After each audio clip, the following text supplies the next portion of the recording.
मुंबई का अंतर्राष्ट्रीय हवाई अड्डा अभी शाम के 5 भी नहीं बजे थे। यश की फ्लाइट रात के 8 बजे की थी। वह लंबी यात्रा में किसी तरह का रिस्क नहीं लेना चाहता था, सो एयरपोर्ट जल्दी ही आ गया था। उसने टैक्सी से अपना सामान उतार कर ट्रॉली पर रखा। हवाई अड्डे पर काफ़ी भीड़ थी। वह मन ही मन सोच रहा था, आजकल हवाई यात्रा करने वालों की कमी नहीं है। यश ने अपना पासपोर्ट और टिकट दिखाकर अंदर प्रवेश किया। यश ने एयर इंडिया के काउंटर से चेक इन कर अपना बोर्डिंग पास लिया।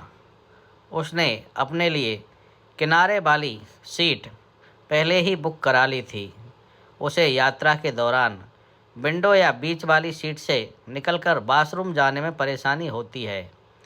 उसके बाद वह सुरक्षा जांच के लिए गया।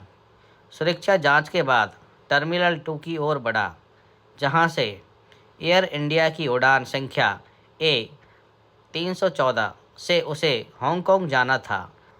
वहां पर वह एक किनारे कुर्सी पर बैठ गया। अभी भी उसकी फ्लाइट में 1.5 घंटे बाकी थे। हांगकांग के लिए और भी उड़ानें थीं, पर उसने जानबूझकर नाइट फ्लाइट ली ताकि रात जहाज़ में सोकर गुजर जाए और सारा दिन काम कर सके। उसकी फ़्लाइट हांगकांग के स्थानीय समय के अनुसार सुबह 6:45 बजे लैंड करती थी। थोड़ी देर बाद एक बुजुर्ग आकर यश की बगल में बैठ एक सीट छोड़कर बैठ गए। बीच की सीट पर उन्होंने अपना बैग रख दिया। देखने में वो किसान लग रहे थे। उन्होंने अपना बोर्डिंग पास यश को दिखाते हुए पंजाबी मिश्रित हिंदी में पूछा, पुत्र, मेरे जहाज़ यहीं से उड़ेगा ने? यश ने हाँ कहा और अपनी किताब पढ़ने लगा। बीच बीच में वह सामने टीवी स्क्रीन पर न्यूज़ देख लेता। लगभग आधे घंटे के बाद एक युवती आई। यश की बगल वाली सीट पर बुजुर्ग का बैग रखा था। लड़की ने यश से कहा, प्लीज़ आप अपना बैग हटा लेते तो मैं यहाँ पर बैठ जाती। यश ने मुस्कुराते हुए बुजुर्ग की ओर इशारा कर कहा, यह बैग उनका है। उस बुजुर्ग को हिंदी ठीक से नहीं आती थी। लड़की के समझाने पर उन्होंने अपना बैग नीचे रखा। तब लड़की ने यश की ओर देखकर कहा, मैं थोड़ी देर में वॉशरूम से आती हूँ। इस बार यश ने सिर उठाकर उसे देखा और मुस्कुराते हुए इट्स ओके कहा। फिर लड़की को जाते हुए देखा। लड़की खूबसूरत थी। ऊपर एक सफ़ेद टॉप था। उसने हाई हील सैंडल पहनी थी। करीब 10 मिनट के बाद एक हाथ में स्नैक्स और दूसरे में कोक का कैन लिए वह लड़की आ रही थी। पहले स्नैक्स खाती, फिर कोक सिप करती। यश ने देखा कि उसे हाई हील पहनकर चलने में कुछ असुविधा हो रही थी। वह जैसे ही अपनी कुर्सी पर बैठने जा रही थी कि थोड़ा लड़खड़ा पड़ी। उसने अपने को तो संभाल लिया, पर कोक का कैन हाथ से छूटकर यश की गोद में जा पड़ा। कुछ कोक छलककर उसकी जीन्स पर गिरी, जिससे जीन्स कुछ गीली हो गई। यश ने खड़े होकर कैन उसे पकड़ाया। लड़की बुरी तरह शर्मिंदा थी। बोली, आई एम एक्सट्रीमली सॉरी, और बैग में से कुछ टिश्यू पेपर निकालकर उसकी जीन्स पोंछने लगी। यश को यह अच्छा नहीं लगा। वह बोला, आप रहने दें, मैं खुद कहीं कर लेता हूँ, और उसके हाथ से टिश्यू लेकर खुद गीलापन कम करने की कोशिश करने लगा। थोड़ी देर बाद बोर्डिंग की घोषणा हुई। यह भी इत्तेफाक था कि वह लड़की और बुजुर्ग दोनों यश की बगल की सीटों पर थे। बुजुर्ग को विंडो वाली सीट और लड़की को बीच वाली सीट मिली थी। विमान के कैप्टन ने यात्रियों को स्वागत करते हुए कहा कि मुंबई से हांगकांग तक की उड़ान करीब 8 घंटे 35 मिनट की होगी, पर लगभग 2 घंटे बाद विमान 1 घंटे के लिए दिल्ली में रुकेगा। जिन यात्रियों को हांगकांग जाना है, कृपया अपनी सीट पर बैठे रहें।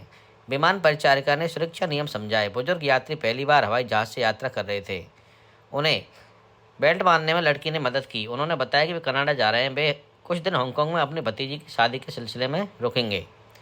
निश्चित समय पर विमान ने टेक ऑफ किया। बातचीत का सिलसिला यश ने शुरू किया। वह लड़की से बोला, मैं यश मेहता सॉफ्टवेयर इंजीनियर हूँ।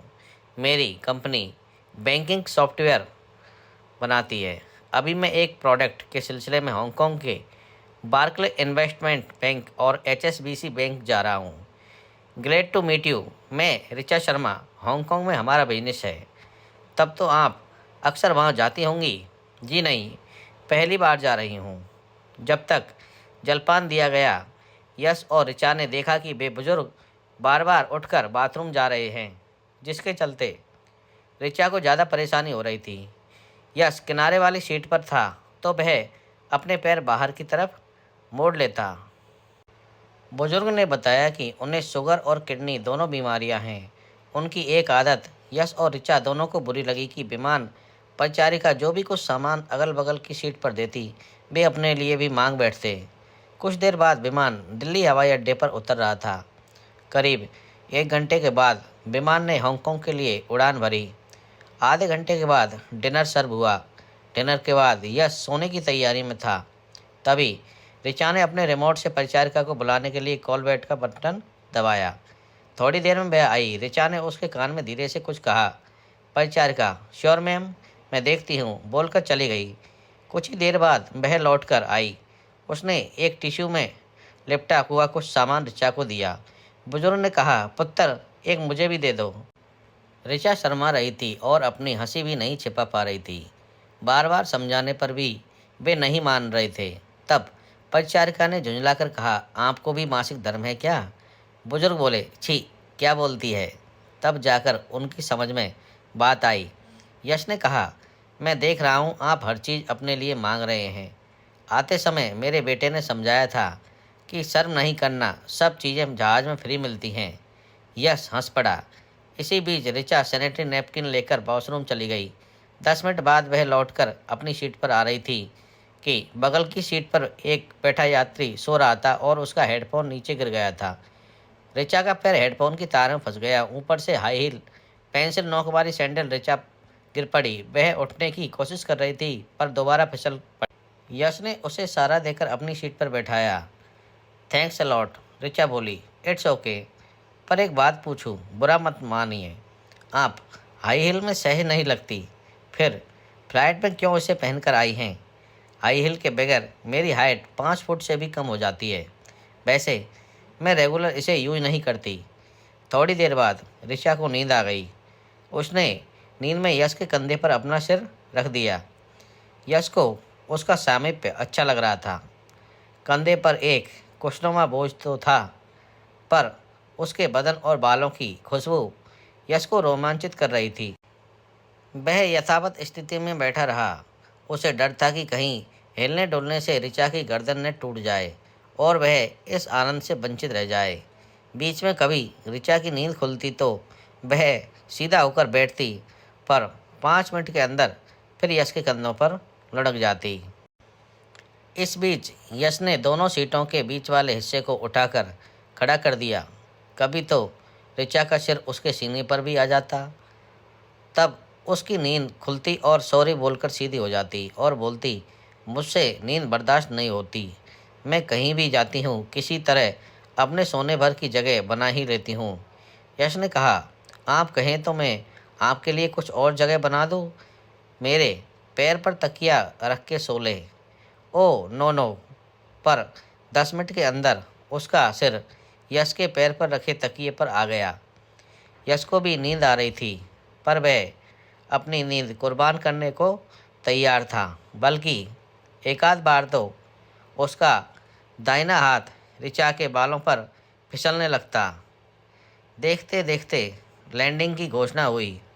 तब यश ने धीरे से ऋचा का सिर हिलाकर कहा, उठिए, बेल्ट बांधिए, हम हांगकांग पहुंच रहे हैं। इतनी जल्दी आ गए, मुझे तो पता ही नहीं चला। और फिर सीधा बैठकर बेल्ट बांधती हुई बोली, क्या मैं रात भर इसी तरह सोती आई? सॉरी, आपको तकलीफ़ दी, कोई बात नहीं, it's a pleasure for me. अगर सफ़र लंबा होता तो मुझे और खुशी होती। ऋचा मुस्कुराकर रह गई। ऋचा और यश दोनों का इमिग्रेशन और कस्टम एक ही डेस्क पर हुआ। वहीं लाइन में खड़े यश ने कहा, आपके साथ का सफ़र बड़ा प्यारा रहा, क्या हम आगे भी मिल सकते हैं? हाँ, मिलने में कोई बुराई नहीं है। तो शाम को बिंघम स्ट्रीट के इंडियन रेस्टोरेंट में मिलते हैं। जब भी मैं हांगकांग आता हूँ वहाँ मैं अक्सर डिनर करना नहीं भूलता। लाजवाब स्वाद है वहाँ के खाने में। ऋचा हंसकर बोली, तब तो वहाँ मैं आपको ज़रूर मिलूँगी।